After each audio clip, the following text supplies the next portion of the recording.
Apex Online Racing is sponsored by Elgato, who created this lovely Stream Deck. For more information about the Stream Deck, the link is in the description below.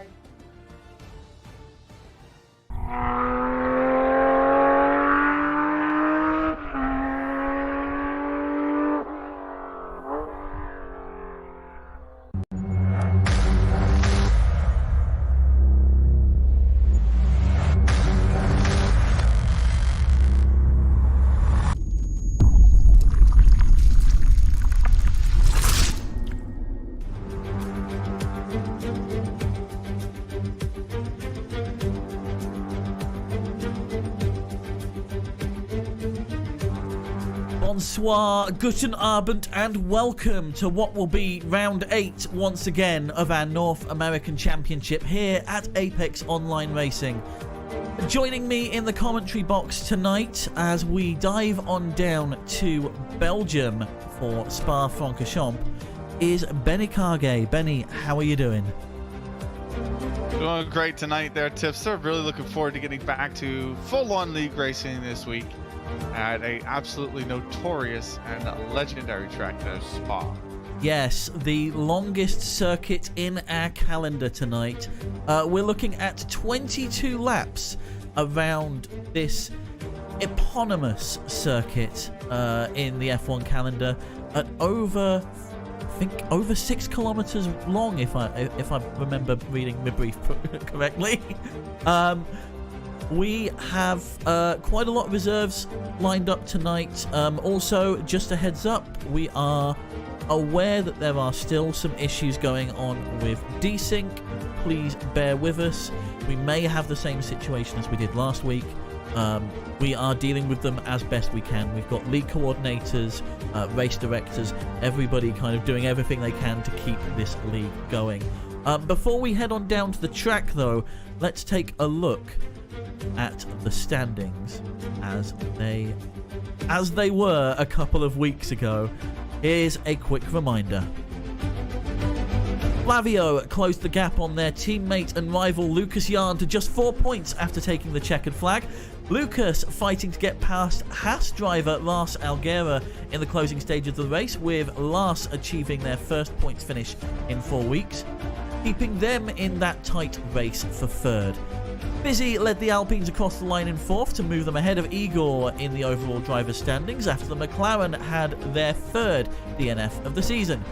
Jack's finish ahead of Giovanni further cements their 6th place spot, but Giovanni's 8 points have propelled them up to 7th overall in the league, and our reserve driver, the only driver outside of the Astons to have won a race, crossed the line in 7th and took the fastest lap to move them up to 8th, just ahead of Steph Farrell on countback, who is still, may I add, on an unbroken streak of points finishes, grabbing the final point scoring position at Silverstone.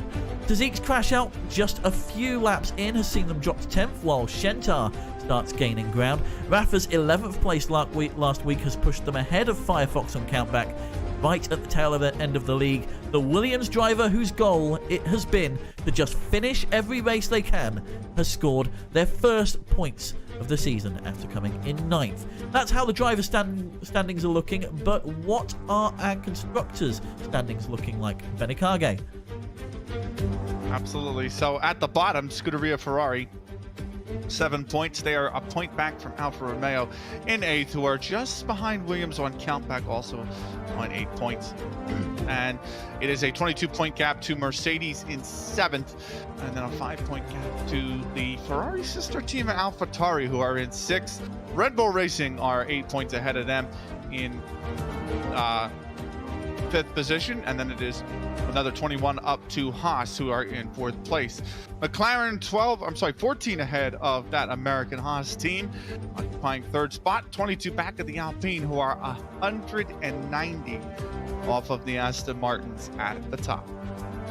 Almost looking unbeatable now as we head into what will be the halfway point of our season. Belgium. It's an infamous circuit, not just this year in the real F1, but also in the game as well. It's one of the longest times you've got from potential pit stop to potential pit stop. And because it's such a wide circuit, the weather can change drastically in that time. We're going to see what our drivers are up to very shortly as they're getting ready for qualifying. Benny, what do you think we can expect from tonight's race? I think a lot of mayhem. I think Eau Rouge is going to be always interesting. It's still a corner I can't take flat there, Tipster. But I think you're going to see a lot of interesting, I think, kind of play around that turn in lap 1. But also, it's just the car can become very, very loose around there. So you don't want to really be putting a foot wrong, because it's very easy to spin the car. And of course, Spa, notorious, as we saw in the real life F1, very notorious for being a bit wet at times. So what is the weather going to be like is my question, because any bit of rain and tends to turn the race right on its head. Yes, and well, it's going to be telling for all of our drivers today. We do have quite a few reserves in tonight, by the way. I've been informed by our race director. We have, looking down the list, Axel is in the Williams. They are in for Lundqvist tonight, by the look of it. Who else do we have? Carlo is in the Ferrari, stepping in for Bulldog, I believe. And of them for now. Yeah, I think that's it, actually. Yeah. Everybody else is kind of the as you were. This is going to be the halfway point of our season after the red flag last week. So after this, we are starting to get into the tail end. Well, not the full tail end, but we're starting to. We've gone over the hump after this week. Off the back nine, off the front nine and onto the back nine, as the golfers would say. So there's still everything to play for, theoretically. And tonight may be the turning point for some of our drivers. Look, there's still a plethora of legendary tracks still to come. I mean, it starts with Spa, right? You got Zandvoort still to come, of course. And then we got Monza later on this season. Circuit of the Americas, Portimao is going to be played in between the Circuit of the Americas and the Suzuka track. Then we got Shanghai, believe it or not. Imola, it just announced today, will be the track that we go to right before the season finale down in Interlagos. So really, really a lot of legendary tracks still to come in that second half of the season. Really looking forward to it, but none more legendary than tonight's track, Spa-Francorchamps. We are about to get underway, and I gotta say, it seems like it is a long lap, right, Tipster? It's a very long lap, yeah. Yes, but the races aren't as long as other tracks. I mean, 100% is 44 laps, and you can get a lap done really in the dry in under 2 minutes. So you figure it's only like an 80-85 minute race in 100% distance. So it could tend to lead itself to be kind of a bit of a shorter race here tonight. Only 22 laps around this track. Well, I believe it's going to depend if we see rainfall or not during the race today, as those inters can add a lot to the lap times overall, especially considering those braking distances are going to be amplified considerably, especially if you get standing water at the bottom of Eau Rouge and Radion. We could see some people taking some very conservative strategies tonight. It looks like our drivers are getting ready, so let's go head on down to the track. Absolutely, and I can confirm it is a dry qualifying, at least to start, right? So yep. Pretty dry qualifying to start. Let's have a look at what our weather center is saying. They're saying dry qualifying and dry race to start, light cloud, with a 15% chance of rain at the start of the race.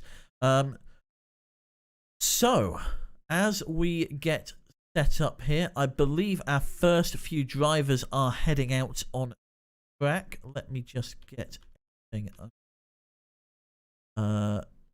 Yes, it'll be Lars that comes out first. Firefox coming out second. Steph is third. Ramon will be fourth out the pit. So the two Haas drivers, Tipster, leaving the pits almost immediately.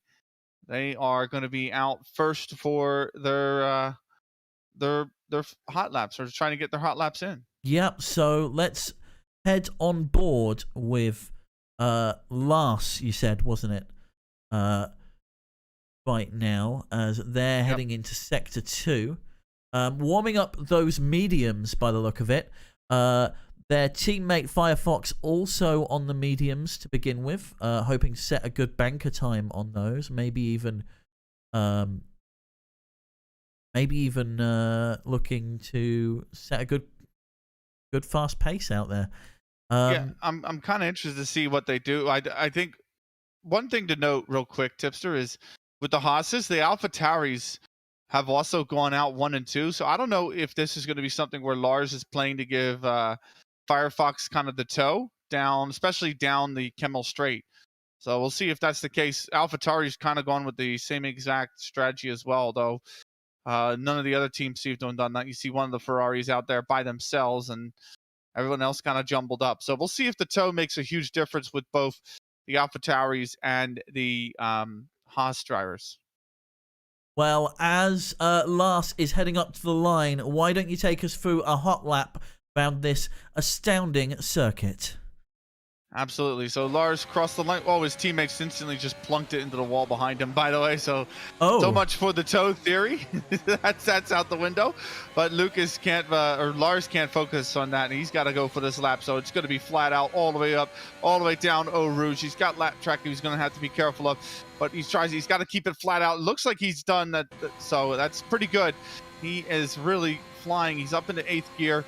He's got the DRS open. It's all the way down to Kemmel Straight. He is not going to mind this toe from the Red Bull, who has to get out of the way in that special Honda livery. Love to see it. It's actually a really nice livery. But down in towards, now what is one of the tougher corners, Brussels, really off camber, really down the hill, hard braking zone, down to 2nd gear. You can see he's got to go around it, up to 4th very quickly, get the traction out, down into no-name corner now. In 4th, he's run that really wide, but he gets away with it. And now one of the tougher corners, Pouhon, puts down another off-camber corners, trying to keep it flat here through 7th and kick out into 8th gear. He does just that. Now down the gears here for the slow right-hander. In 4th, he can take it, and it sweeps you around towards the left-hander now as you go and head down towards the 2 corners before the final straight. Here, Stavlo is all that remains. Purple through Sector 1, it looks like. I don't know if that's Lars, but or purple through Sector 2, beg your pardon. Of course, he's the first driver to set time, but now, after he's gone through Stavlo, it's flat all the way around the back straight. There is Blanchement as down to the bus stop he goes. It's a very long braking zone here, down to 2nd gear. I'll take that right hand to the car. It's very twitchy here. It wants to step out the back end, but he's quickly up to the DRS line and across the line for a 146.6. 146.6 is now our time to beat, as Flavio, Steph set to 144.4. Flavio is coming up to the line right now. They're on their outlap, and they're going to be starting their hot lap right now. Sabbath going top on the soft with a 43.9. Let's take that telemetry down there. Are those times you'd expect to see near the top at the start of this kind of session, Benny? Yeah, I'd say 143 is okay. I'm kind of expecting 142 to get pulled out at some point in time. Might even see down into the 141s.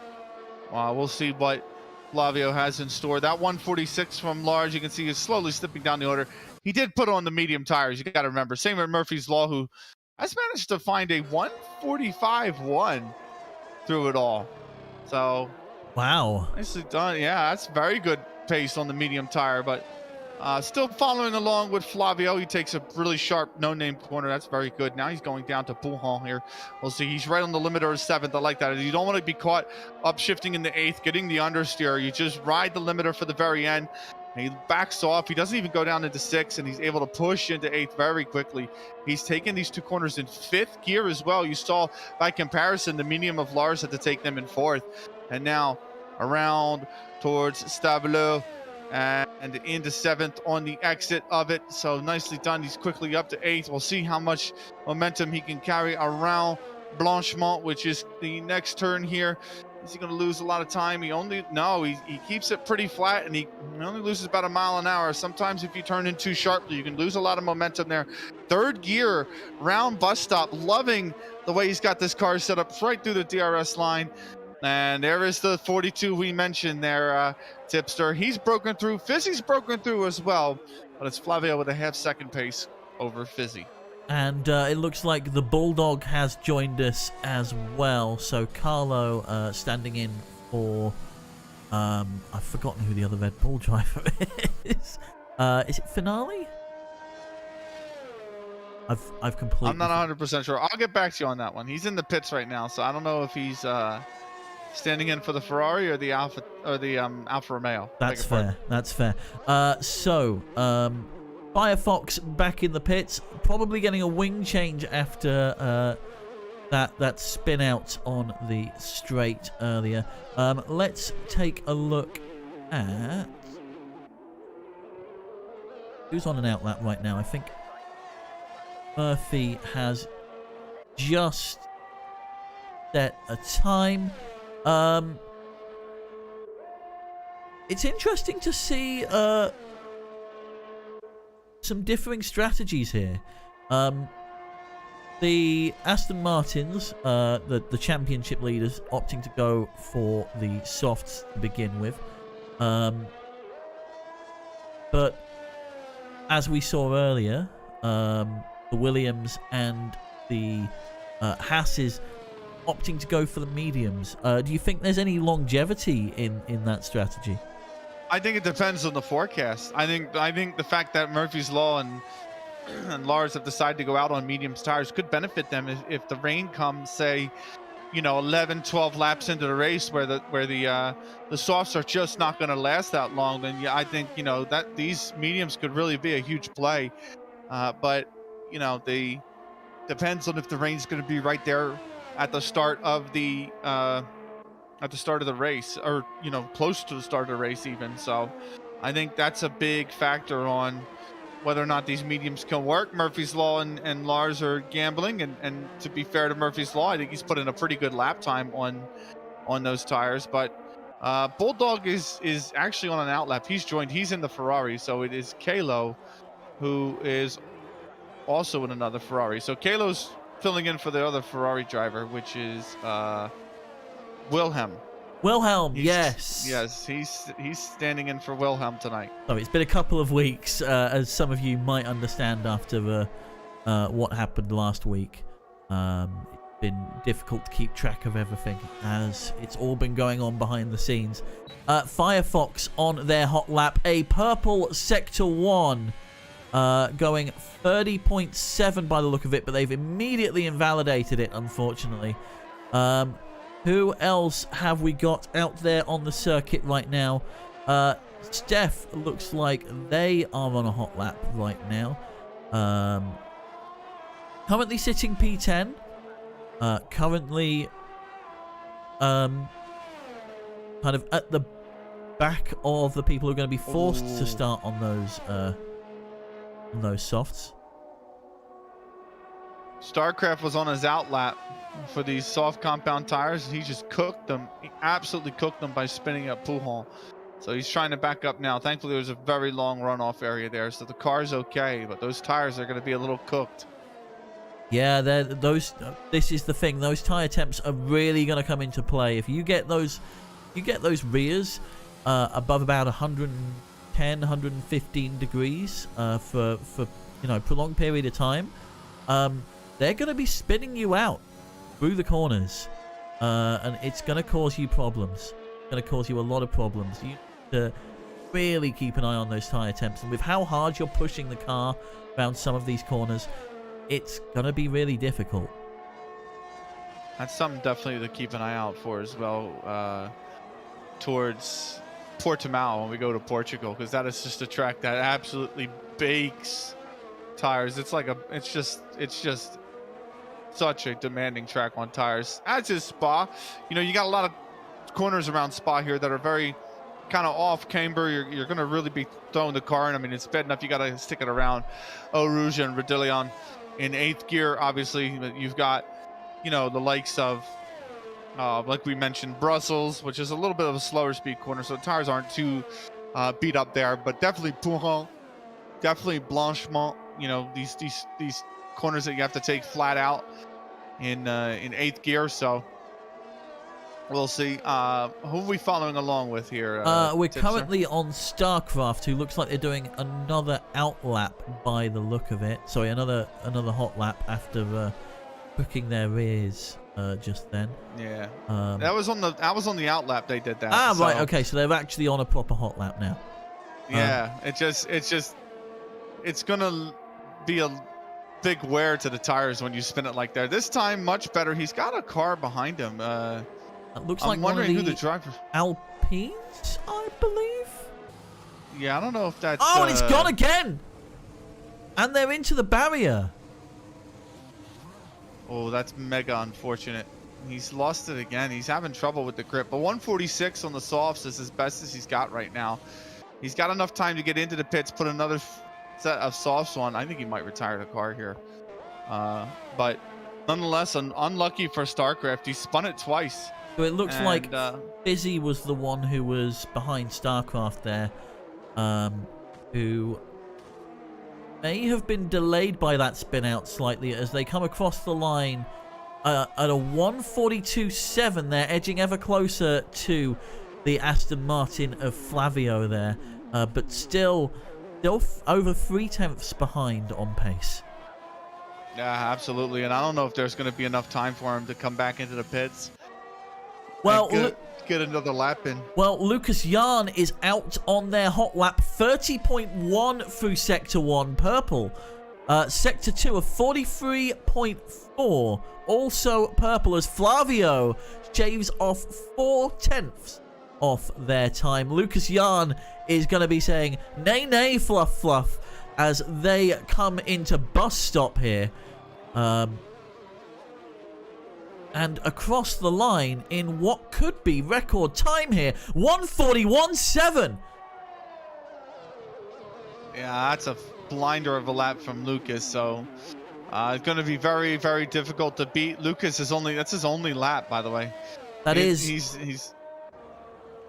And speaking of people on their only lap, Igor is on their hot lap right now. Another contender for 3rd place, and has, you know, actually been up there with the Aston Martins previously. They go 142.1, taking provisional 3rd with 4 minutes left on the clock here in qualifying. 142.1, but I think the stewards probably should look at that lap afterwards, because he ran the bus stop way wide to get back onto the straight and bit off the track that one, but he still stuck it for a 142.1. It's good enough for 3rd position. As Tazik retires, he's done with his 144. He'll get the pick of the rubber to start the race, and Igor, he's done well. He's bumped Fizzy down into 4th. But for how long is the question. Igor not going to be setting a competitive time here, so let's go and see what Firefox is doing. They're trying to set their first time of the session here, after a couple of mishaps earlier on. Looks like, where are we? P18, 30.4 through Sector 1, which is fairly competitive, as they come into Campus 13 and 14 here. Let's see how they do as they cross the next sector marker through Stavilo. That's coming up purple for me. 44.7 through Sector 2. This could be a very competitive time indeed from Firefox, and could be the morale boost they need after the last couple of races. I am definitely experiencing some graphical issues here, so please bear with me as you mean that McLaren? That McLaren that just disappeared? Yeah. Firefox goes P13, a 144.2. Putting them currently outside the top 10. But if they, I mean, this is going to be their final chance to get a lap in, by the look of it. No one's going to be coming into the pits now and setting another lap. So this is going to be final call. The Bulldog is out on track finally. They're on their hot lap. They're coming through sector 3 now. And it looks like they're just coming through Blanchemont. Getting the toe off the other Ferrari there and getting past them as they head into bus stop and take it a bit too fast. Coming up to the line, I mean, they're going to set a time, but I don't think it's going to be anywhere near the top. 18th, currently the lowest time on the board. Giovanni Santos yet to set a time. Maybe they're waiting for the end of the session. There's no time remaining. Back on to Firefox for a second. He got the toe. I don't know if you noticed, but his teammate Lars came out of the pit specifically to give him the toe, and he invalidated the lap. So he's gonna have enough time if he gets across the line. He will have another go. Like, he has the time for it. It is going to cook the tires. Like, he's going to be on very worn tires if he does put this in the top 10. He's not going to come into the pits. He's going to have to do another go. He's going to have one more shot to do this, to improve this time from 13th position, as the checkered flag is going to fall very shortly. 30 seconds in the session. It's going to be tight for some of our runners, as we see Lucas Jan and Flavio and Murphy and Starcraft on their outlap. We're going to stick with Lars for now, as they're coming through, I believe, the Sector 1 marker just now, and that's an improvement of 0.07. It's going to see them currently P8, and there's the checkered flag. So, Igor, maximum third place at the moment. Fizzy and Jackie could improve on that. As the Williams is coming up to the line. I believe that's Axel in the Williams, just coming up to bus stop now to set their final time of the session. And across the line, it looks like it's going to be a 144.3, not an improvement. Stays P8 for now. Then we have Carlo, who is just pulling it into the pits. They've had enough. They're going home. They've retired from the session. Bulldog has invalidated their lap, as Lars is pulling up towards Blanchemont now into bus stop, and this is going to be crucial. This braking zone here, hard on the brakes, makes the apex pretty damn perfectly, and across the line in 143.2, putting them P6. Fizzymon, good lap. Yep, Fizzymon and Jackie Jack just coming across the line now. Jackie Jack having invalidated their lap. Fizzymon going P4. Last one to come across the line is going to be Murphy. Oh, sorry, we've got Aston Martin ahead of them as well. Lucas Jan and Flavio. And Lucas has put on a fresh set of softs, so he is on an absolute fresh set of softs. He's coming up to the line right now. What is the time going to be? Is he going to break the 40s? 141.7 for him. But that is qualifying done and dusted. And the two Aston Martins, once again, they're Tipster 1 and 2. Igor is in third, but again, I think it's a bit fortunate. And then it's Fizzymon and Jackie Jack in fourth and fifth. So the two Alpines putting in. We talked about consistency being key earlier on the season there, Tipster. And look at the consistency out of Fizzy, man. Fourth place finishes so far this season in the 7 races that have counted, and he has actually qualified fourth again as well. Yeah, it's all about consistency, as we see Igor, the 3 third place contenders, Igor, Fizzy and Lars, all towards the front half of the grid.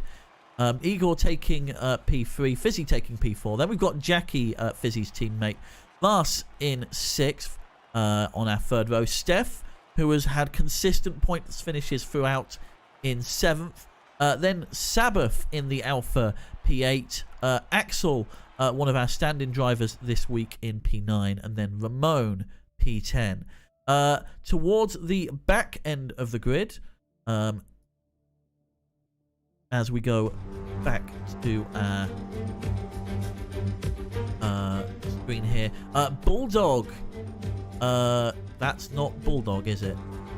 Is that Bulldog? Bulldog in P11? I can't confirm. I didn't quite get the timing there. I didn't either. The timing that's showing on my screen: Bulldog P11, Tazik P12, Firefox P13 in the Haas, Rafa P14 in the Red Bull, Shentar in the McLaren P15, Murphy P16, Starcraft 17th. I believe that says Andy, but that is supposed to be our stand-in driver Carlo in the Ferrari in P18, and then Giovanni, no time set, starting at the back of the grid. Absolutely so. So we are getting ready for our race. Let's take a look at what is happening with our weather. Well, that's going to change, remember? Yes. They're rebuilding the lobby. So they're rebuilding the lobby, aren't they? Yes. So yes. let's get out of here. Let's bring you back to home base. So an interesting qualifying there. I mean, some expected results there. Up front, Lucas Jan and Flavio taking top 2. But I'll be honest, I expected a little bit more from Tazik this time round. I thought Tazik was going to be 5th to 10th. P12, only where they managed to finish. Absolutely. I mean, we talked about Fizzy, right? And how consistency is key to Zeke.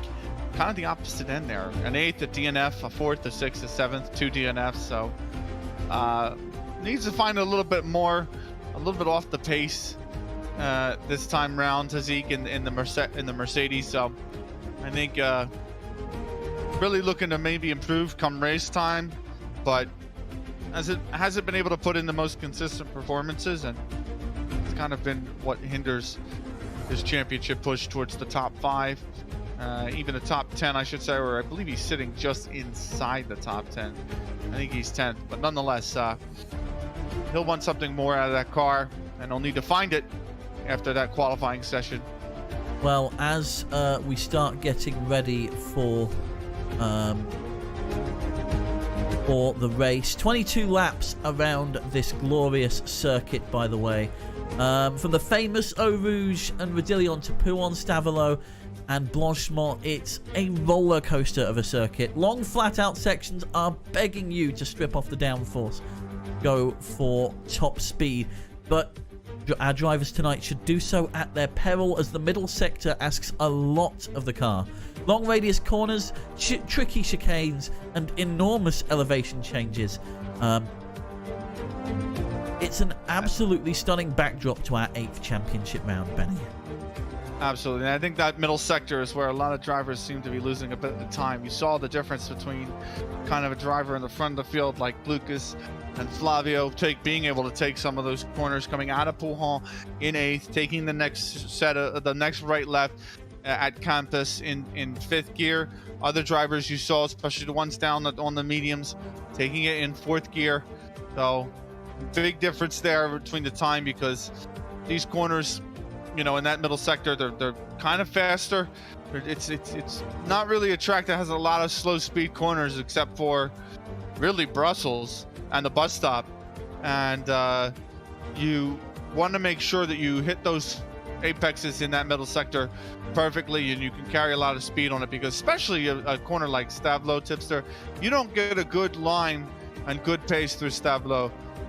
You lose time all the way down the bus stop, And it's the same with El Rouge and Rodillion. You know, we talk about these corners a lot because they are so vital to the track. If you do not get the pace through Eau Rouge, you lose it all the way down to Kemmel Straight. And, you know, that really will kill your lap. And we'll see if, you know, that happens at all during the race, because it can make a big difference, especially in the overtaking zone down at the Kemmel Straight down the chicane. Well, yeah, good points there. I think also the huge downhill camber, front-facing camber. Did you camber. join the lobby? I am in the middle of joining the lobby. Okay.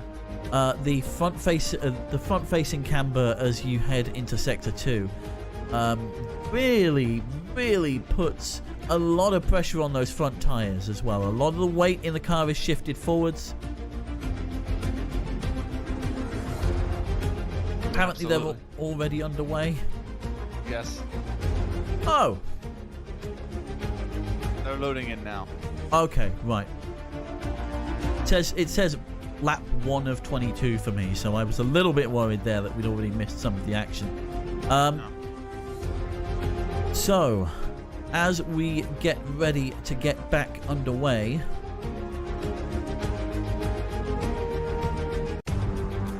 we're having some connectivity issues with some of our drivers by the look of it. It's mainly been Giovanni Santos that looks to have had an issue. But cars on the grid, waiting for everyone to load up. We'll be starting a formation lap shortly. It's going to be quite a long formation lap, but nonetheless, I think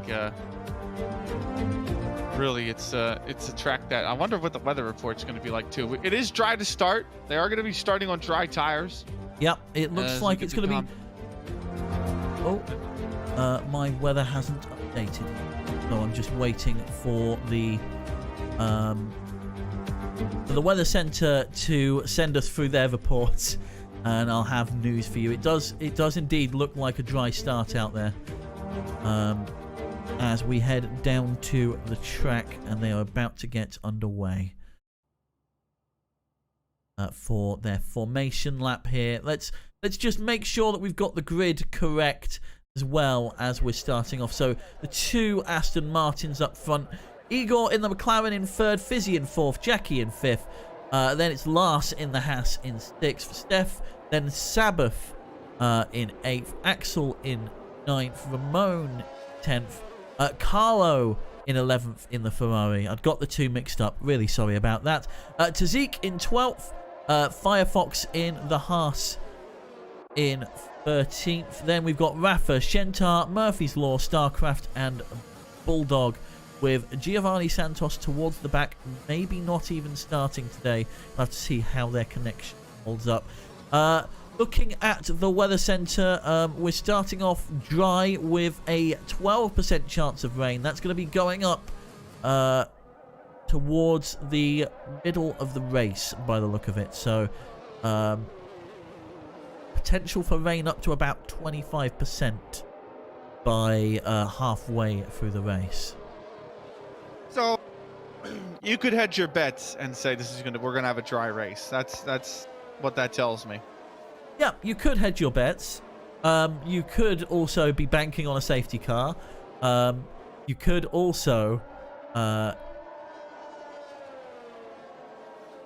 indeed well, anything could happen. Anything could happen, as we've seen all too many times in this league. Anything could indeed happen. Our driver's coming through to Sector 3 now.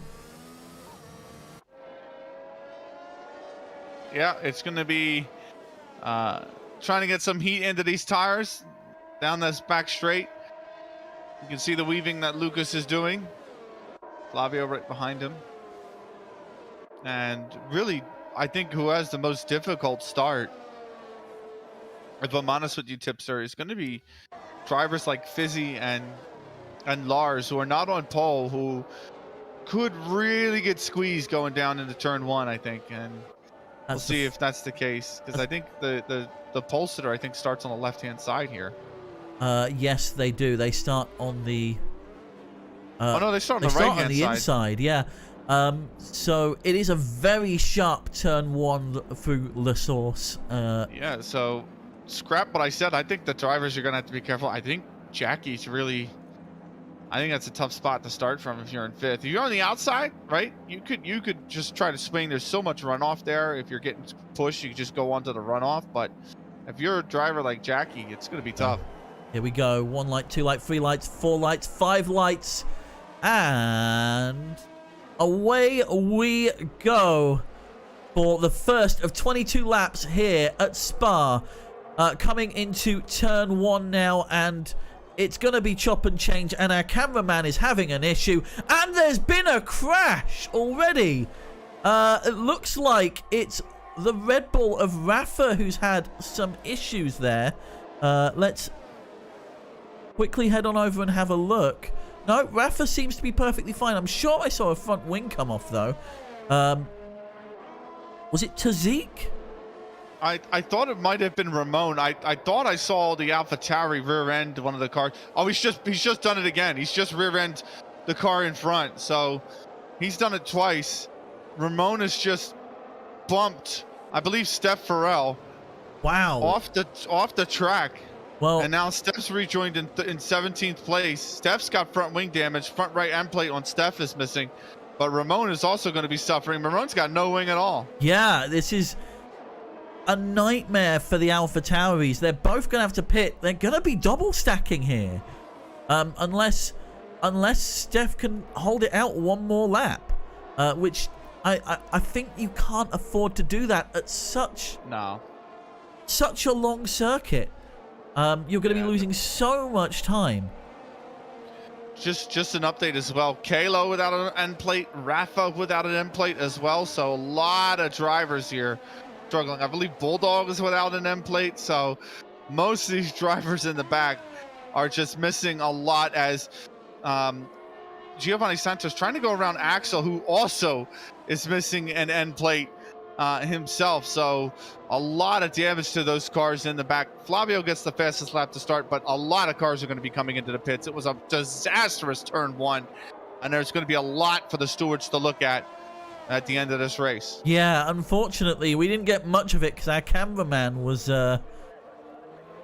having a bad day by the look of it. Up front, Lucas Yarn, Flavio leads Lucas Yarn with Igor right behind by just under 4/10 now. Fizimon keeping the slipstream there with a large gap back to Lars Alguera in 5th.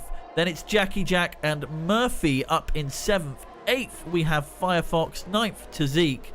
And then it's the Mercedes behind them.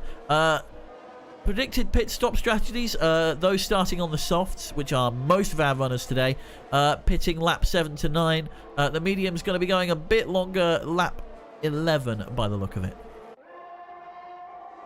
Yeah, and I wonder if a lot of these drivers who need to come into pit are going to go onto the hards. The Bulldog and Steph have done so. They've gone onto the hard compound tire. They just want to run this one pit stop all the way to the end. But a pretty close train, all things considered. Yes. Between Flavio and Firefox in 8th position. I mean, that is really, it's only 5 seconds from the leader back to that 8th position. So really, really close, as Lucas is trying to set up a move, it looks like, on his Aston Martin teammate here as they go through bus stop. Yep, and as we move into lap 3, DRS is live.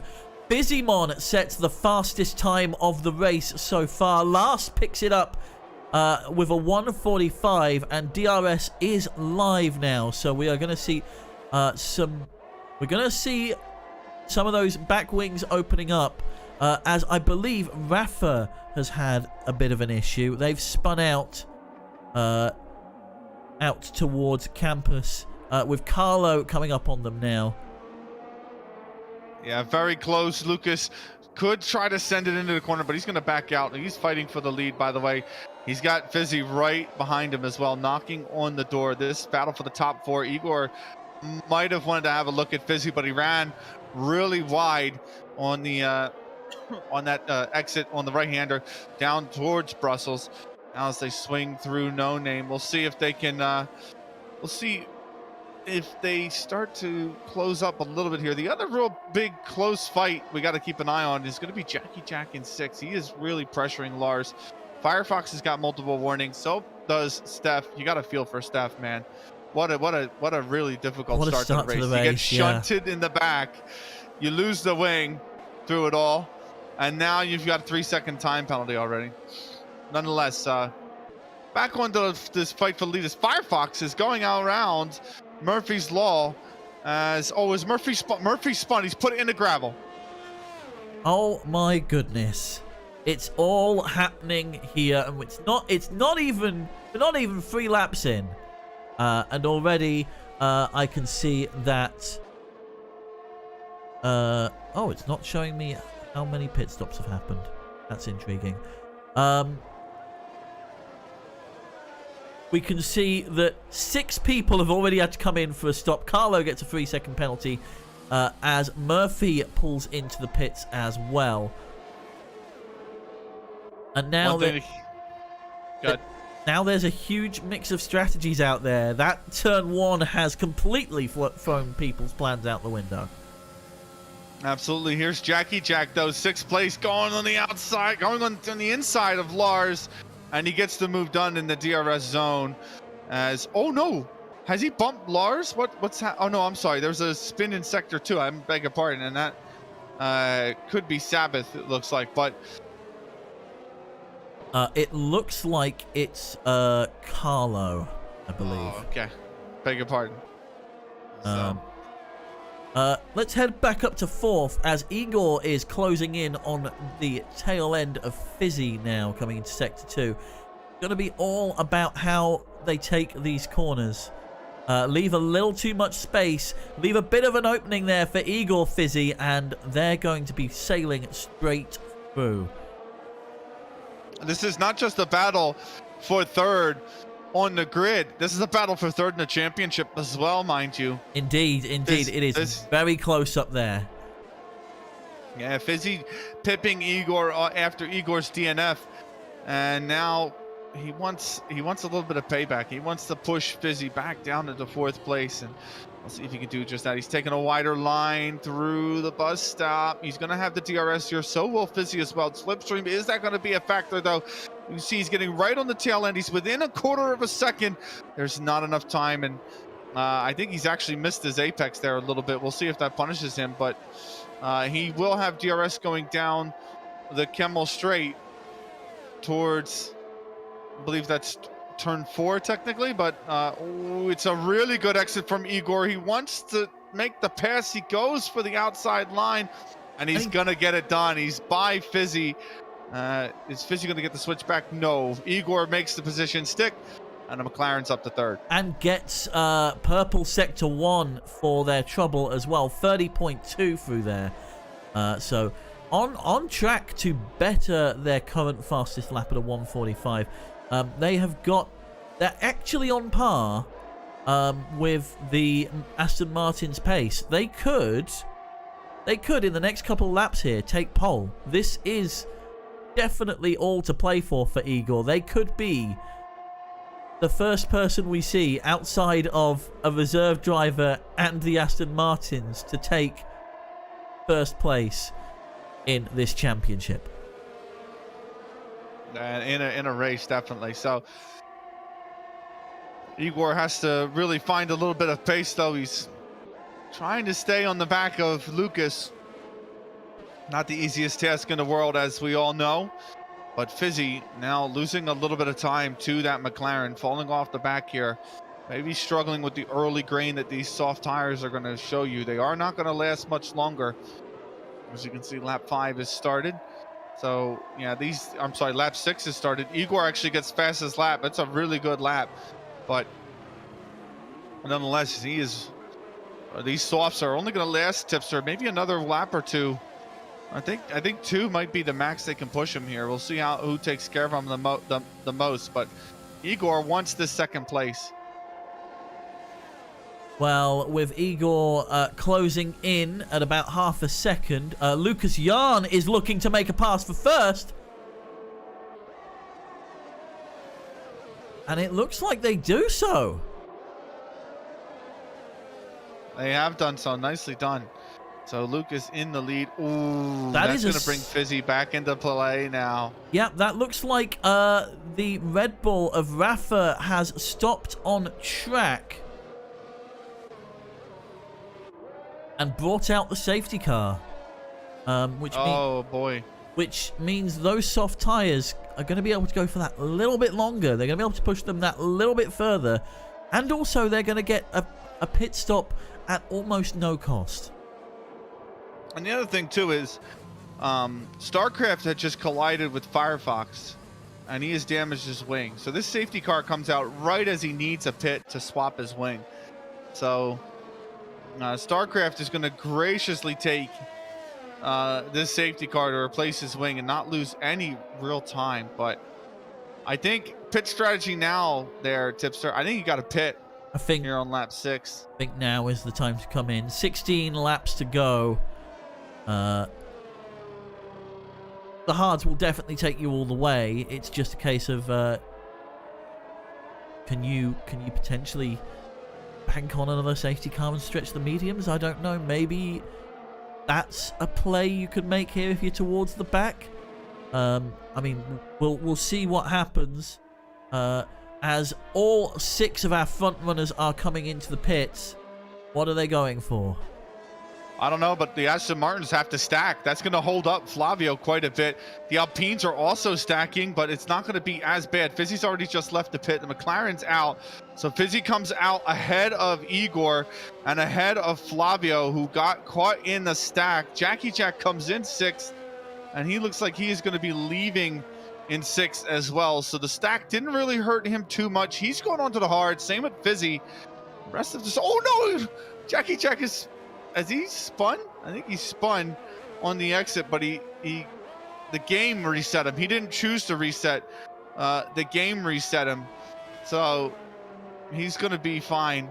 I thought maybe there was going to be more of a disaster there for that spin, but no, he's okay. And yeah, it's Fizzy that really improves with the pit stops. He's up to P2. Yeah. Flavio losing out there.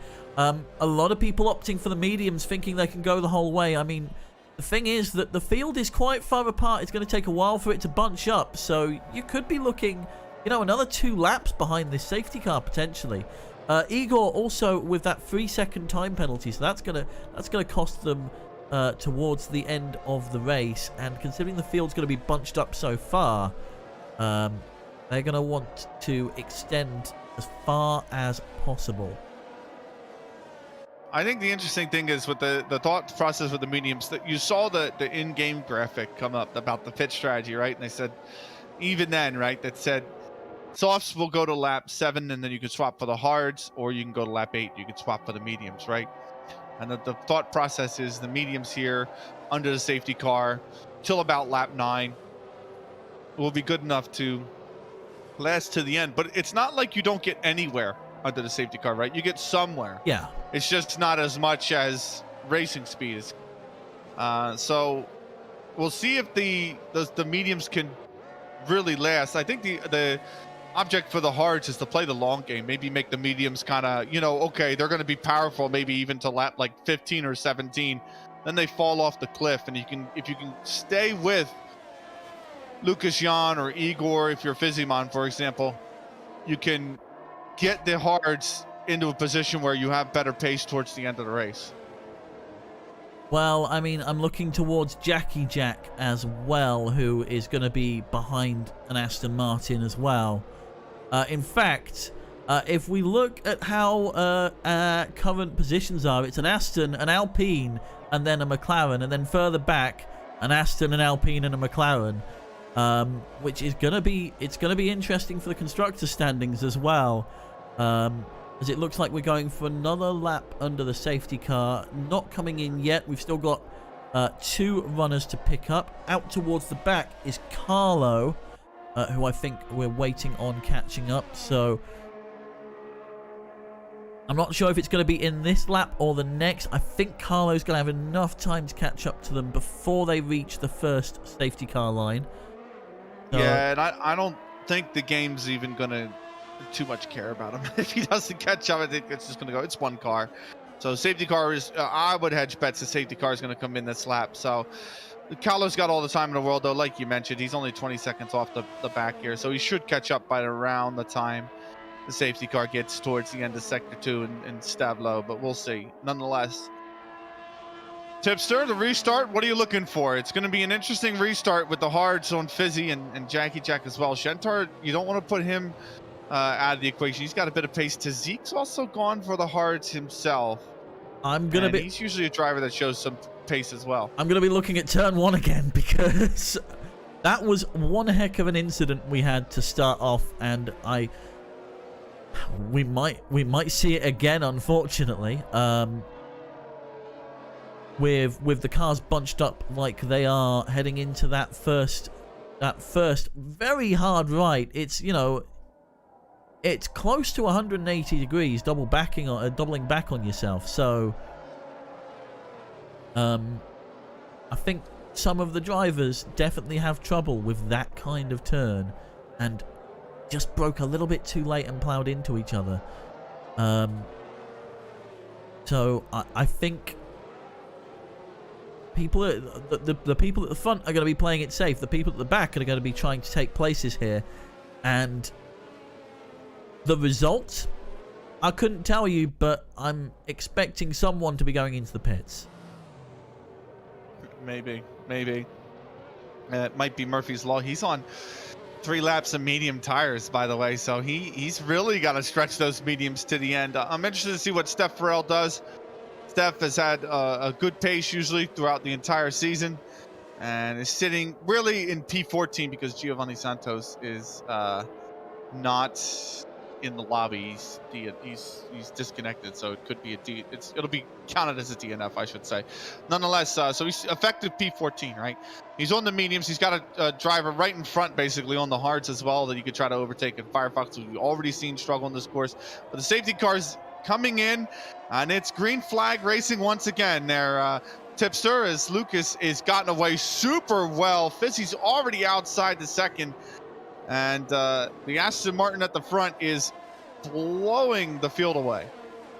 Yeah, Lucas backing the field up when they had the pace, had control of the pace of the field, and then just firing that starting pistol, and they're off like a shot.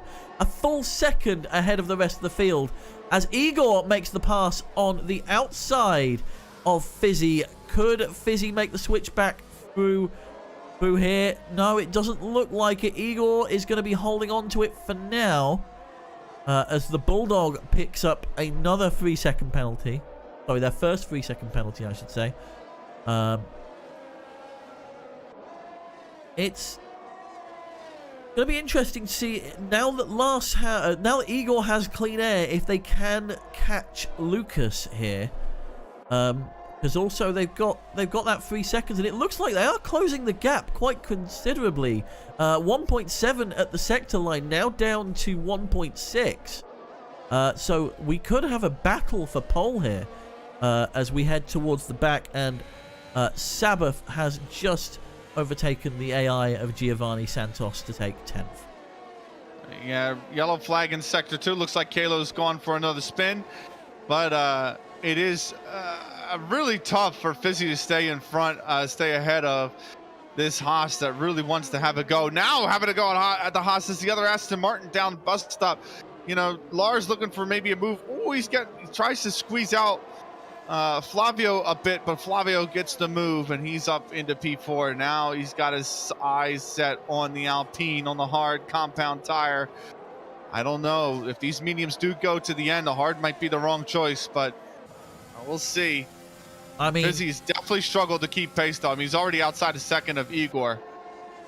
I mean, the thing is, if I was Fizzy here and I've got an Aston Martin breathing down my neck, I'm not going to put up that big a fight. I'm going to let the Aston Martin through and make trouble for Igor, so that they can, you know, they end up falling back after they battle with each other. I think that's the mindset I'd be in Fizzy's position here, as the Aston Martin comes in within 4/10 of the Alpine.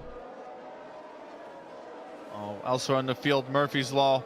Nice pass going down into Brussels, by the way, on to Zeke, who picked up a 3-second time penalty either way. But back up to the Flavio Fizimon battle for a second. I think, while I would agree with you to some extent, I think you've got to fight him a little bit, because that Aston Martin is definitely going to have the pace to catch the McLaren.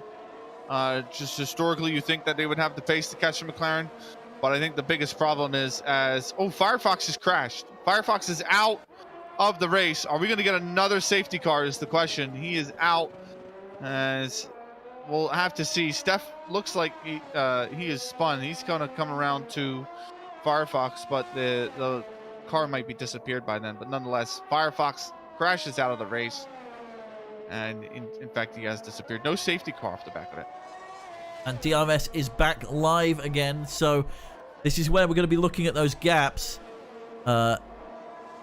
Flavio under 3/10 behind Fizimon now.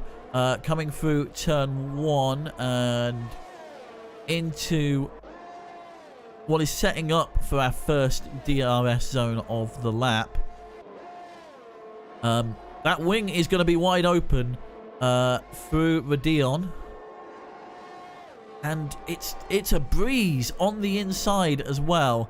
And in fact, Lars also making the pass as well. Or at least trying to. But Fizzy closes the door. Dropping them back a bit from Flavio. But now they've got Lars right behind them as well. Just a couple attempts back after that attempted pass through Brussels. And I'll tell you what, this is going to give Shentar the opportunity to start catching up some pace as well. Yeah, that was always the fear, right? When Flavio was going to go for the move, is that it doesn't open the door for Lars. Lars really wanted to clean up the pieces, but Fizzy did so well to shut the door, like you said, on him. And now Flavio can try to chase down that McLaren.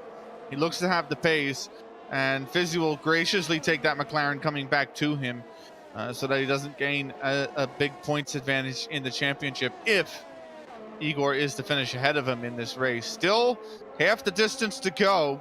Lucas is about to cross the line for the 11th time, start lap 12. Oh, yes. And that's the halfway point of this race. Yeah, halfway through this race. And let's go down to P10, where Axel is battling Sabbath for 9th place right now as they come through the bus stop to start their 12th lap. And Axel is going to have DRS through here. Sabbath isn't, but this is going to be a very tight turn through La Source.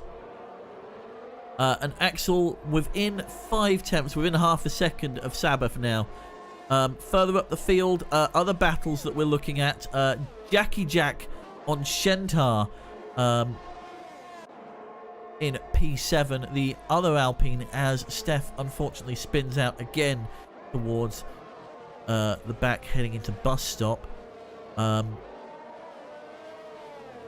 Jackie Jack is making ground. Jackie Jack is slowly eating away at the advantage that Shentar has here. However, Shentar is right on the back of Fizzy now. Sorry, Fizzy is right on the back of Lars, I should say. Sorry, I'm all over the shop today. It's all good. Lars made that pass at the Kemmel straight, by the way, on the DRS zone. So he got by Fizzy. Fizzy down to P5. And of course, the McLaren is Shentar looking to close the gap. Jackie checked. Oh no, there's a spin. It's the Haas. Oh! Lars has spun. Lars has lost his wing. He's still in the race. He hasn't lost the tire, but he's lost the wing. And that's going to promote Fizzy back into 4th, but he has lost it. And that's disaster for Lars. Yeah, that's going to be, this is the thing. A pit stop here is going to cost you around about 20 seconds. So Lars is going to be heading all the way towards the back. We're looking P14 now as they dive into the pits. Axel moves up to P8, Sabbath moves up to P9, and it's a full course yellow as we go for a virtual safety car. Everyone down to 60% of their racing speed. That's because Kalo's crashed. Kalo has crashed coming out of Pouhon, and so he's DNF'd. He's out of the race. Steph Farrell's going to promote to P15, effective P14 with Giovanni Santos' ghost car running around there. But that was the thing I was going to mention to you as well, Tipster, is that it looks like the streak that Steph had, it's in danger right now. Steph's really struggled in this race. 44 seconds off the back of StarCraft and running in P14. Needs a really, at this point in time, a miracle to pick up any points in this race. Yeah, and that's the thing. P14 and over a minute back. You're looking for people to DNF, unfortunately, or you're looking for people to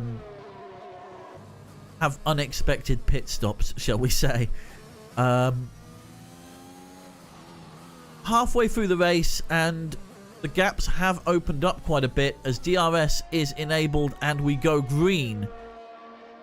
As Steph is starting their 13th lap, I believe. That's just how far they are behind the leaders as StarCraft spins out towards the back of the grid. Potentially opening the door a little bit more for Steph there. Is there any damage? It doesn't look like it. Looks like the end plate is intact. Up towards the front, Flavio has made the pass on Fizzy and is now bearing down on Igor. And Igor seems to be keeping them at a bit of a distance right now. 7/10 and holding, but they're coming up to that first DRS zone into Sector 2. You want to remember too that gap was what, 1.6 seconds, so Flavio is finding a bit of pace here on that McLaren. The other thing to note is the spin has put Lars down in P13. He's currently out of the points. He's got a hard compound runner in front of him. He's 5 seconds ahead, but nonetheless, we know the hards are having trouble with the pace.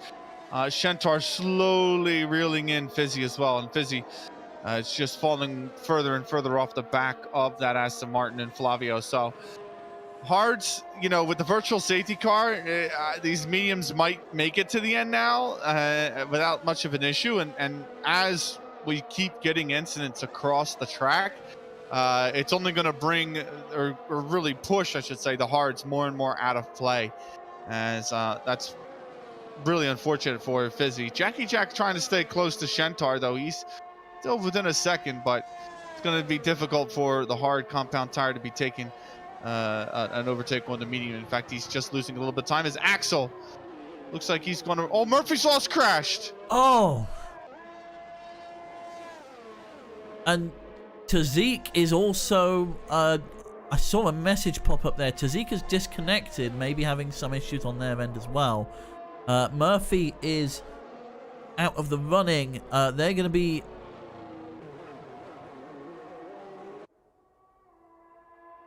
I think they're just off the side of the circuit, so no call for a safety car. But those points getting closer and closer for Steph Farrell. Yeah, that's... I guess he is inching closer, isn't he? He's got 2 ghost cars ahead of him, Tazik and Giovanni Santos. So that's effective P13 for him, and then he will move up 1 when he overtakes Murphy's Law for effective P12. So he just needs 2 more. He just needs 2 more. Just 2 more. Up towards the front, Flavio is closing that gap further, now down to just 4/10 as Jackie Jack manages to make the pass, as does Axel. Shentar had an issue. No, it just looks like there was a double pass there on Shentar. Maybe he took a turn wide or something. I didn't see it. But that brings Axel up to P6 and Jackie Jack on the tail, just behind the Alpine of Fizzymon. Now 4 seconds back. Battle for second is still underway, and Igor seems to just be holding Flavio at arm's reach, keeping them around 5/10, but this next DRS zone will be telling, because this first corner is going to be a case of the last of the late breakers. As Flavio opens their wing wide, and decides not to make the attack this time round. They were about 7/10 back coming across the line. This second one, though, this second DRS zone, as we've got a spin, I believe that's Bulldog, who had a minor issue going through bus stop there. A big thing too to watch out for is that Igor is has almost used his battery up. So Flavio continuing to get closer with the DRS down the Camel Straight, and really Igor trying very hard to hold on to the position. He's got just about half his battery left, but it was almost 2/3 going in towards the bus stop, or I should say coming out of the bus stop. So he's continuing to try and use that battery to stay in front of the Aston Martin, but Aston Martin's really pushing him on the edge here. Yeah, and this is the thing. It's second on track, but it's going to be third at the end of the race with that 3-second penalty.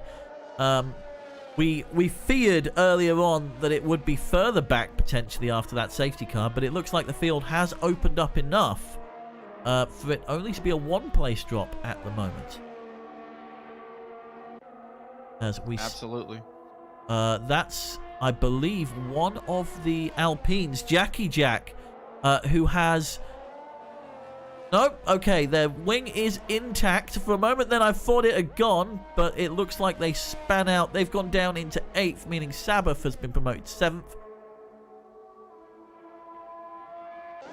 Really bad exit from the bus stop for Igor. Now Flavio is right on his tail. He's going to be getting the DRS zone down the Camel Straight. A lot of curves has to be used here. Curves, oh my god, what a throwback term there. Tipster curves. But yeah, looking to he's using a ton of the battery. He's down to about 1/3. He's trying to build the gap. The DRS is there for Igor as he'll get close again, but he's just really using just enough battery each lap to stay in front, but he is running out of it lap over lap. Yes, what Igor's praying for right here is some sort of safety car to be able to regain that battery. As Flavio manages to hold on to those sub 5/10 that they've been having issue with. Through... Sorry, I am losing track of everything today. There we are, through campus into sector, into Stavolo here, and out of sector 2. There's still just over 5/10 between them, and it seems like this is the story for the past few laps. Having a look at the times that they've been setting, we can see that, in fact, Flavio has been about 3/10 faster last lap. They can continue to keep that pace. The thing is, there's no argument they've got pace. It's just the position, the on-track position, to be able to take, to overtake Igor here. Absolutely, and it's basically put Lucas out of reach, right? A little bit of a slide there, it looked like, from Igor as well, but Lucas is way out in front. Nobody's catching him, really, so still a lot of fighting left to be done. Lars, remember, after that spin, he's now back up into the points. He's got DRS on Jackie Jack. This is the fight for 8th and 9th. So just definitely one to keep an eye on. Lars is going to be in a really good position to get the overtake done. Jackie Jack, he's got a little bit less battery. He's probably going to have to use quite a bit of it, but even then, I don't think it'll be enough. Lars is just going to go side by side after the exit to Rodillion. He's going to have the DRS as well. There's no fighting it from Jackie Jack. The Haas is up to P8. And considering how much they dropped after that spin earlier, that is astounding from Lars. Yeah, it's really the fresh softs. I mean, look at the fresh softs on a kind of halfway worn hard compound tire. The pace difference is just too much. You can see Jackie Jack's already almost a second outside of Lars, so he is going to have to try and chase down Sabbath on the medium. There probably isn't enough track time left because there's only about 4.5 laps left, but nonetheless, He's going to have to try and cut that gap down. Meanwhile, Sabbath himself, mind you, is trying to gain on Shentar. He's within a second. We'll see if he can get the DRS can do anything, Tipster, but he's trying to gain on this McLaren and potentially overtake Shentar before the end of the race. Well, this is the thing. Sabbath could, theoretically here, they need to make this pass fairly sharpish, considering they've got that 3-second penalty to their name. So if they want to not only get past but get 3 seconds clear to guarantee them that 6th place, they're going to need to get that hammer down and get that pedal to the metal and get through and get past Shentar. Probably this time round through this DRS straight. It looks like Shentar's not going to have DRS on Axel, just outside of the 1 second breathing space there. And Sabbath manages to gain a little bit more ground on them, now down to just 5.5 tenths as Igor gets another track limits penalty, 6 seconds worth. Which could see Fizzymon moving up to P3 at the end of the race here. Yeah, he's got to find... he's got to hope that Flavio and Igor fight a little bit. He finds a little bit of pace because he's right on that cusp of 6 seconds. You can see it fluctuates from 5.9 to 6.1. Tazik, meanwhile, and Bulldog are fighting it out. And that's the ghost car of Tazik, by the way. So Bulldog will stick the position. But yeah, Igor and Flavio, the more they fight now, the more it's going to hurt really Igor, because it brings Fizzymon into the equation, and Flavio is not going to care. He is definitely going to try and do this on track. I think he wants to. You always want to try and do it on track, as he's got DRS, and again, there's barely any battery left now for the McLaren. He's at 33. He's at 32%. I beg your pardon. He's using up some of the battery as well here. And that Aston Martin behind him, by the way, has got almost full battery. So really, the McLaren could be a sitting duck here before this is all said and done. Fabio's looking. He wants to get for the pass. He's got DRS. This might actually finally be the lap, and it is. Flavio gets by Igor finally. And now it's just that delta back to Fizzymon that they have to be careful of. It's just north of 6 seconds, but it needs to stay that way. Yeah, Igor trying to save face here, trying to stay within range of Flavio. Hoping to get that DRS toe so that they can keep outside of that 6 second margin from Fizzy. As Sabbath makes the pass on Shentar. Coming through Brussels there. But Sabbath, at the end of it all, needs to open that gap and needs to get outside of 1 second of Shentar before they come around to bus stop, because that's where the DRS detection zone is, just before bus stop. And it seems like they're pulling away. They're definitely making the time. They're up to 8 tenths now ahead of Shentar.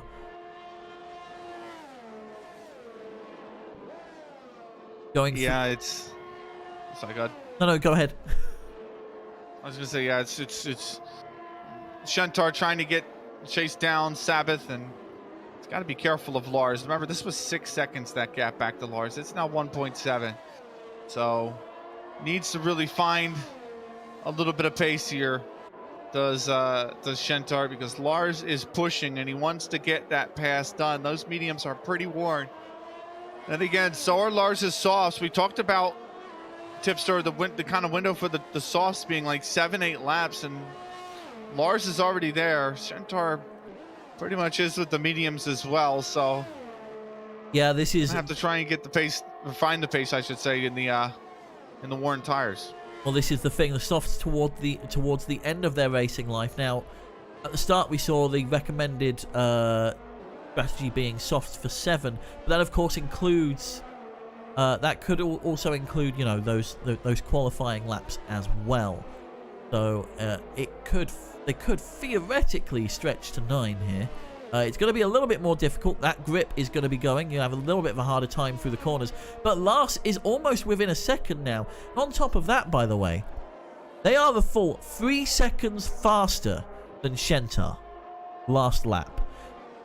A full 1.5 seconds faster than Sabbath. They've got the pace. They just need to be able to make the maneuver on track. And they are within a second now. And that gap is closing as we start approaching towards bus stop. Beg your pardon. Bulldog has spun.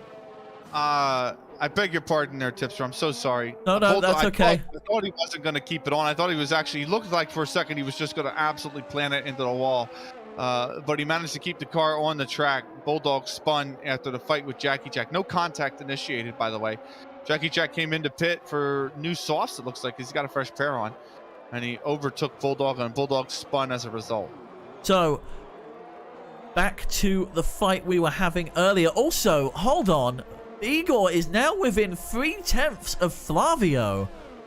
Igor's made up ground considerably since we were last with them. But this fight for 7th isn't over as Lars opens up the DRS. Shentar's also got the DRS off Sabbath. And they are side by side going into Lecum? Poem? Is that how you pronounce it? I don't know. And it appears Lars has made the pass on Shentar. And now they are chasing down Sabbath for that 6th place. Yeah, really nice recovery drive from Lars. You know, he lost his front wing. He was down in P14. And he's not only finished or in the points positions, but he is on pace to pick up a good, healthy amount of them as well. We'll see if he can chase down Sabbath, but it's not going to matter in the front of the pack because Lucas Jan is around bus stop and the Aston Martin is going to come home to win the Belgian Grand Prix. Flavio is going to hold off Igor for 2nd place. Igor comes home 3rd. He's got enough of a time gap to Fizzy that he will remain in 3rd. Fizzy with another 4th place finish. It's, I believe, his 5th now of the season. As Axel is the next one who will cross the line. He comes home P5. Sabbath is looking to come home in P6. He does so, but the time penalty puts him down in 8th place. As promotes Lars, Shentar goes into 7th. As Jackie Jack the next across the line. Yep, Jackie Jack taking 9th place. And then I'm just looking at the timings here, because here's the thing. Tazik isn't in it. So Bulldog is going to take P10 on track. Sorry, P10 after all is said and done. Then we have StarCraft, who is about 30 seconds back. And then Steph. Bulldog got a penalty himself, so he actually will not take... Oh, well, he has the 2 DNFs. Yeah, Tazik is a DNF, Giovanni Sanchez is a DNF. Yeah, so you're right, I beg your pardon. So 1 point at the end of it all. Right. With StarCraft just crossing the line now in effective P11. And Steph Farrell spinning it into the side of the home straight. And it's their first finish outside of the points this season. That is unlucky. That is very unlucky. I feel for them, especially considering how much of that came down to that first turn on lap 1. That, oh my goodness. But the Aston Martins keep their winning streak going. Not once have either of these two failed to podium this season. It's astonishing. So we are now halfway through our overall season, and the final standings as you see them here. Lucas Jan up front by a good 6-second gap. Then it's another 7 seconds to Igor. Fizzymon would have been was in close contention for P4 there. I'm going to quickly head down the race director because I know that there's probably going to be some stewards' inquiries after all is said and done tonight. So there's a lot that went on in that first lap, and a lot may end up falling out of it. But there we have it. Absolutely. And just a note, by the way, Lars getting the fastest lap as well. So that's a point that the Aston Martins aren't going to take away, but a good performance, a really good recovery drive from Lars. And I got to ask you, Tipster, for your driver of the day. Driver of the day, honestly, has to go to Lars. I honestly think that Lars is the way they recovered from what looked like a dire situation, to finish P6 on track, astounding, absolutely astounding performance from them tonight. I'm actually going to go a little bit opposite, though. I'm going to say it's going to be Shentar. Qualified P15 and had a pretty clean race, all things considered. Just really held it together very nicely, and I think in the end he didn't have any penalties either. So just the one stop and that clean race really helped bring home solid points for Shentar, finishing P7. So good performance from Shentar. He finishes in the points, and yeah, I think that's going to be my driver of the day. So, points coming home from this race. Lucas taking 25 for the Astons. Flavio just behind, taking 18. Igor finishing in third, takes 15 points. Fizzy in fourth. Axel, one of our reserve drivers, in fifth, taking 10. Lars finishing in sixth, taking 9 points because of that fastest lap, a 1:44.3. Very admirable under race conditions. Shentar in the McLaren takes 7th, taking 6 points for them. Then we have Sabbath in P8, Jackie Jack in P9, and not Tazik. Although my standings say Tazik, that is going to be overruled, and it will be going to the Ferrari of Bulldog. Well, Tipster, interviews are open. We've only got one currently sitting in the lobby, but let's get to it, shall we? Yes, let's head on over to who do we have in? Well, we've got the wonderful 4th place finisher, Fizzymon. The excellent Fizzymon. Fizzymon, a bit of a challenging race, right? The safety car seemed to come out at a very opportune time. You went onto the hards. Teammate went onto the hards. A few other drivers went onto the hards. But walk me through why the decision for the hards versus the mediums at the time of the safety car. It never was the decision. I had the medium selected, and the game switched me onto hards. It's a glitch that's been around for a while. In another league, several people had that happen. I never wanted to go on hards. I knew the mediums would last to the end from like lap 4. The fact that it put me on hards, and the fact that even with how bad they were, because I just couldn't. I had no pace compared to the mediums at the start of that stint. But middle and towards the end, I started to match the medium runners. But I'm heartbroken. That's all. It's just heartbroken at the game glitch, because I felt like I didn't know what kind of pace I had. I didn't really practice too much for today, but actually driving, I felt like I had so much more potential if I had the right tire. But unfortunately that's racing in F1 2021. This is super unfortunate. It seemed like there was a lot of unfortunate events, but you kept it clean on lap 1. You didn't get caught up in any of the mayhem.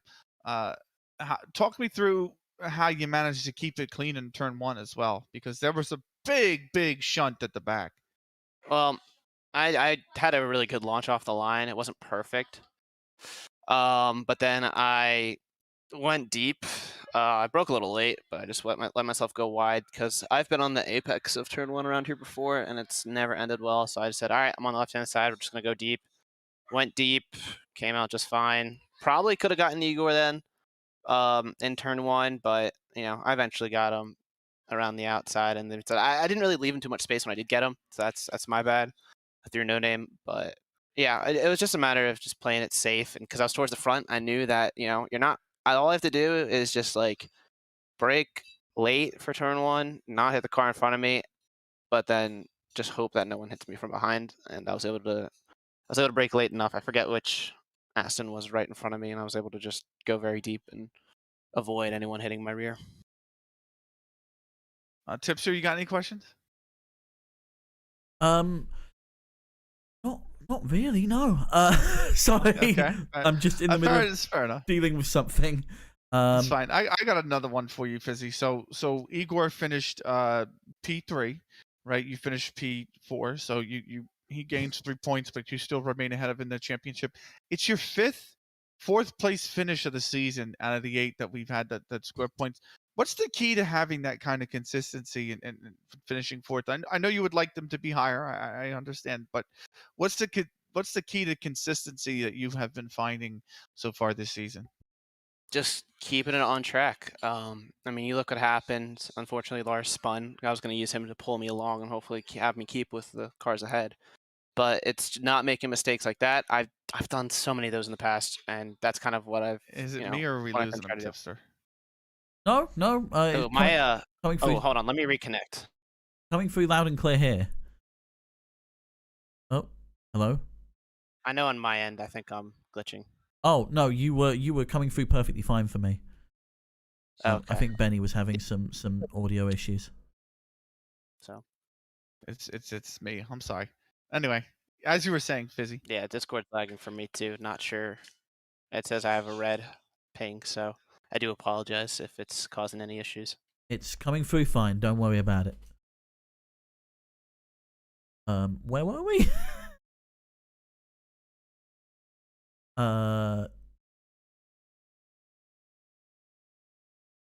Apologies while we deal with these technical difficulties, everybody.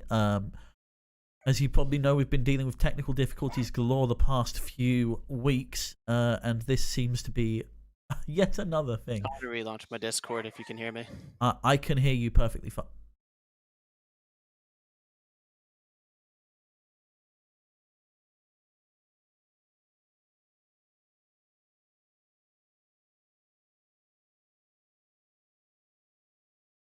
Benny? Benny, are you there?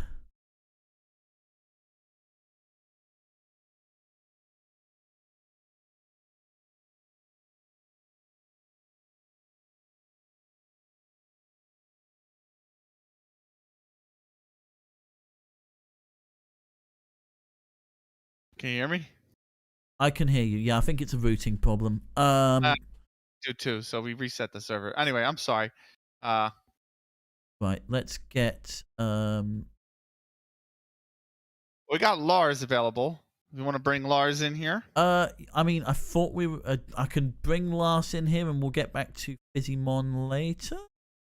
Yeah, let's bring Lars in here. Bring Lars in here. So Lars, a very eventful race. Tipster gave you his driver of the day for what was a fantastic recovery drive after a real mess of an early stint. Talk us through, first off, what happened in the early stint, and then how you were able to recover so well. Yeah, about that. Yeah, the first stint, on the softs, it was actually all right. I got hit in the first corner by, it was like a chain reaction. I got hit by someone else that got hit. So, yeah, that was kind of unfortunate. But, so it was kind of catching up to the guys. And then, with the safety car, I was kind of lucky that I could, pit for mediums and, stay behind them. And then when I passed Fizzy, I messed up and hit the ERS a bit too quick and spun because of that. So that was pretty unfortunate, but then I had a pretty good recovery on the softs. Softs felt actually pretty decent. So yeah, I'm pretty happy with that. Well, you also managed to get the fastest lap of the race, so it's an additional point for you on top of the 6th place. So 9 points for you today. You know, a decent haul. I know all the drivers above you picked up a little bit of more, but still, I think a decent haul. And the driver immediately behind you and Jackie Jack didn't pick up any. So you managed to increase the gap back to the other Alpine and kind of cement yourself further in 5th place in the championship. How are you feeling about that? And also, do you feel, despite the fact that the gap's widened a little bit, that you can chase down 4th or 3rd? I feel like I can chase down 3rd or 4th probably. I gotta just be not really aggressive sometimes, and with my ERS especially. But yeah, I think I can do it, but it's gonna be tough right now with like when there's more points between me, Fizzy, and Igor. So, but yeah, I'm definitely gonna try it out. Try to like catch up to them. Hopefully, can get some good races. Maybe 3rd, 2nd places, or even a 1st if everything goes flawlessly. But yeah, I hopefully I can catch up to them. Yeah. Excellent. Absolutely excellent. So, yeah, look, it was a really good recovery drive. So you have to say congratulations to that, right? Because it's always difficult when you have an accident like that to pull back as many points as you did, I gotta say. But nonetheless, really job well done. And you've got I'm sorry, I beg your pardon. You've got Zandvoort next. Anything up your sleeve for Zandvoort that you got?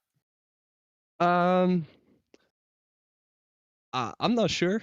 Hopefully, it's gonna be pretty much my home race, sort of. Actually, it is gonna be my home race. So yeah, looking forward to it. So expect big things, is what I'm hearing. Hopefully, yes. Nice. Well, we look forward to it ourselves. Congratulations on an excellent 6th place tonight after what was a fantastic recovery drive and Tipster's driver of the day. Yeah, congratulations. Yes. Really well deserved there. Thank you. Thank you. Thank you, Lars. We'll see you next week. And let's bring Fizzymon back in just to finish up the question that we had, Fizzy, just about the consistency. If you want to have another go at it, my bad for the server issues. It's all good. You can't blame you can't blame yourself for Discord's issues. Yeah, it's just about keeping it on track. Just focusing on not making mistakes. I made a couple. I like power slid through a couple corners, so like it's just a matter of saving the car and just having car control. A lot of it has just been practice over time to give me that, I don't know, confidence to keep control of the car and know I can save it even when pushing.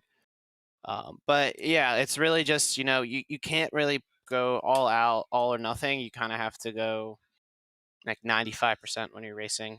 That way, in the event that you do make a mistake, you're able to catch it and you're not too far gone and spinning out. Because I've had plenty of times where these curbs around here are death, and there's plenty of times in practice when I just absolutely just smashed into the wall just because I was just pushing it a wee bit too much. Yeah, the one at Pool Hall really comes to mind about the curves of death. That's around Spa. So, Zandvoort next week. Are you looking forward to it? It's a track you think you'll do well at, or is it a track because it's a very unique track with the banking? So, are you looking forward to it, or do you think it's a track that you might struggle at? Hard to say. I did a race on there a while ago, and so I have a couple tricks up my sleeve strategy-wise, but I don't know. I don't know how I feel about it. I feel like I'm decent around there. It's definitely not my favorite track, and it's not my worst. So we'll see. Maybe I'll get a 5th, 4th place finish in a row. Since not only do I have 5 to my name, I've got 4 in a row already. So maybe we'll go 5 for 5. But hopefully, maybe I can put it on the podium. But we'll see. We'll see what I can do. It's just got to keep my head up, right? Yeah, 5 for 5. Absolutely love it. Well, we look forward to seeing you at Zandvoort. Really going to be a great race. Interesting race. Tough to overtake, but the banking always makes it an interesting race. We look forward to seeing you at that race. So congratulations on 4th place, Fizzy. Thank you. And let's bring in the wonderful Sabbath, who's next. Sabbath finishes P8 at the end of the day. So 4 points for you, Sabbath. A good haul overall. It moves you closer to, I believe, Shentar got, 6 points? So it moves you closer to Zeke, though, that's for sure. You're within 12 points of him. How you feeling after the 8th place finish here tonight? I'm going to be completely real with you. I should have done better. Not through any fault of my own, but the lap 1 incident it caught 4 of us off guard. So yeah, I'm not happy with where I finished at all because I could have done better. What's your kind of when a lap 1 incident like that happens, which we've seen not infrequently in this league? What's your mindset going into that? Once that's happened, how do you pick yourself up and go, right, let's make the best of a bad situation? Well, at that point, it was I think I was lucky to be at this track where the tires could basically go the entire race. So immediately after the incident, it was okay. Let's box, put the soft tires on, try to do a 2-stop and see what happens. And hopefully a safety car comes out around the time I was going to box anyway, so I could just go back to normal strategy, which is exactly what happened. I know after that I was lapping a lot faster than I ever have all weekend. So yeah, I just think it's a matter of just damage limitation and trying to make the best of what you got. What happened in that turn 1 incident? Walk us through it. So I've seen it from 3 different angles now.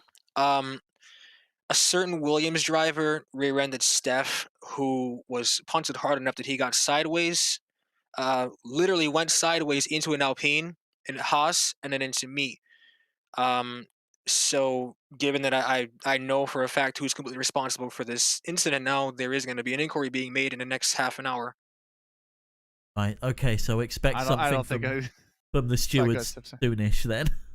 Yes. I don't think anybody could have blamed it. I saw Steph. I actually really feel bad for Steph. Not to talk about another driver in your interview, but if I may for 1 second, I really feel bad for Steph because I saw Steph get punted into another car and lose the wing, and then I think Steph spun as well, and it just was not a very good race for Steph, unfortunately. But yeah, it was really messy. I mean, it was just a huge accident in the back. So. But look, you came home in points, all things considered, after the accident. So it's not all was not lost, right? And Right. you've lost 2 points short to Shentar, but you're still within 10 points of him, and you've closed in on Tazik. So you got Zandvoort up next. What are your plans for that track? Practice. I have not driven that track at all, barring GT3 cars. So I've got to figure out what the flow feels like in an F1 car and the setup and what the strategy is going to be like. There you go. You got a week, I think 2 weeks maybe. I don't know. I'm not 100% sure if we have a break week this week. I think 1 week, Zan. Don't. I think we have a break week because of the actual US F1 Grand Prix. Oh, do we? Okay, right. Not that's on me. 100% sure, but nonetheless, look, if hopefully you do, you got even more time to practice it there, Savin. Yep.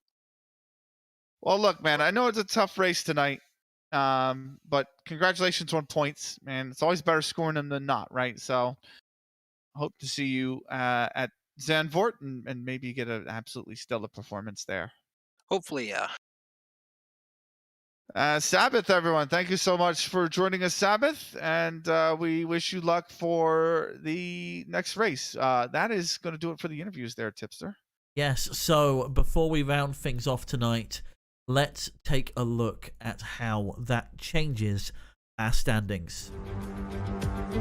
So, out in front, extending their lead after a race win tonight, is Lucas Yarn. 172, now 11 points clear of their teammate and rival Flavio in the Aston Martin. Then, more than 80 points back, currently in third after taking home 12 points tonight, is Fizzymon. But only 4 points behind them, gaining on them after a third place finish tonight, is Igor on 76. Fizzymon yet to podium this season, but still third place overall, by the way. Then we have Lars in P5, who made an astounding comeback after what was a horrendous first couple of laps. Incident in the first couple of laps. Then it's another 22 points back to Jackie Jack in the Alpine with 44, who took 2 points tonight. So Lars extending their lead there. Then Giovanni Santos in the Red Bull, staying in 7th, not gaining any points tonight due to disconnection.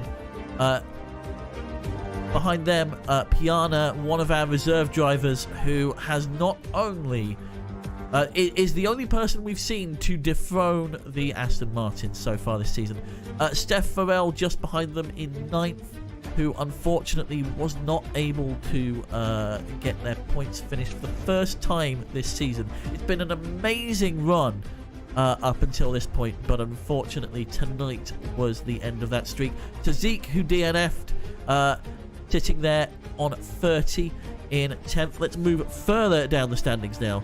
Shentar in 11th, gaining on Tazik by 4 points tonight. Then Sabbath, who we just heard from, with 2 points, bringing them to 14 overall. Axel, our reserve driver, P13 with 10 points. Then we have Rafa, Firefox, Murphy, Wilhelm, Bulldog, who scored 1 point tonight and is in 18th on countback, Mr. Joshua, and Ramon. Let's take a quick look if that's done anything to the constructor standings, and we can see that no, it hasn't. Well, yeah, you're right. No, it hasn't quite, right?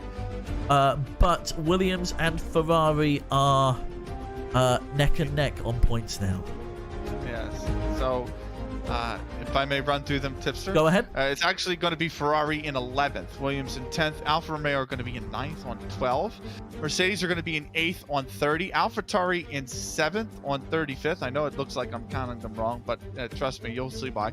Red Bull are going to be in 6th on 43. And then, Tipster, in 5th, it's going to be Team Reserves. Let's go Team Reserves.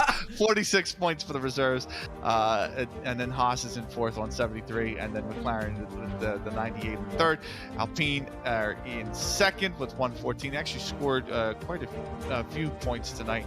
But the McLarens with a really good performance today to close the gap. And then it's 333 at the top for Aston Martin.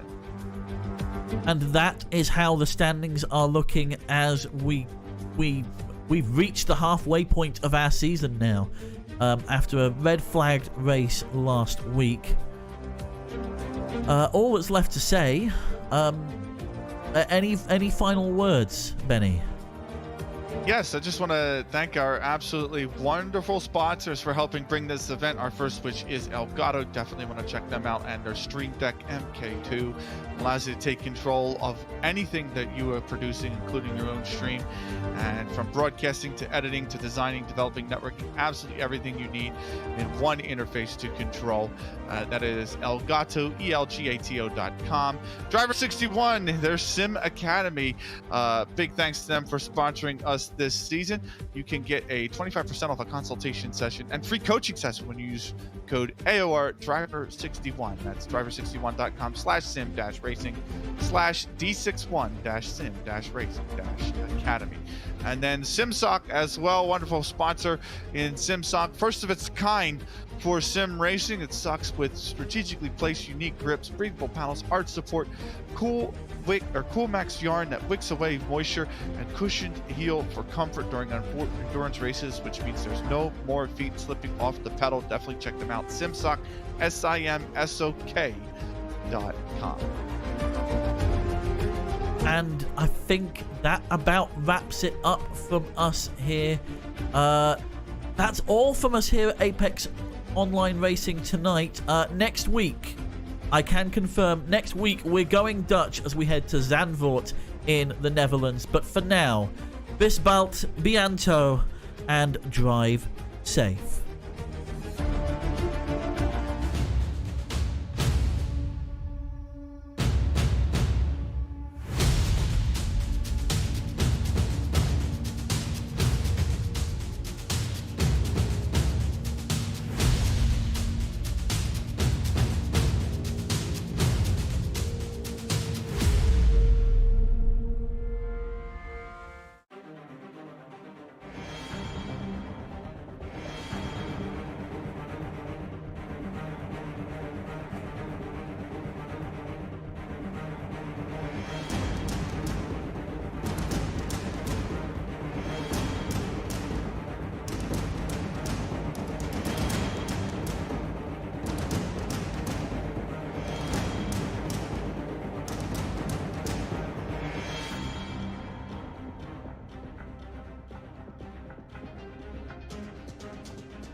Next Online Racing is sponsored by Elgato, who created this lovely Stream Deck. For more information about the Stream Deck, the link is in the description below.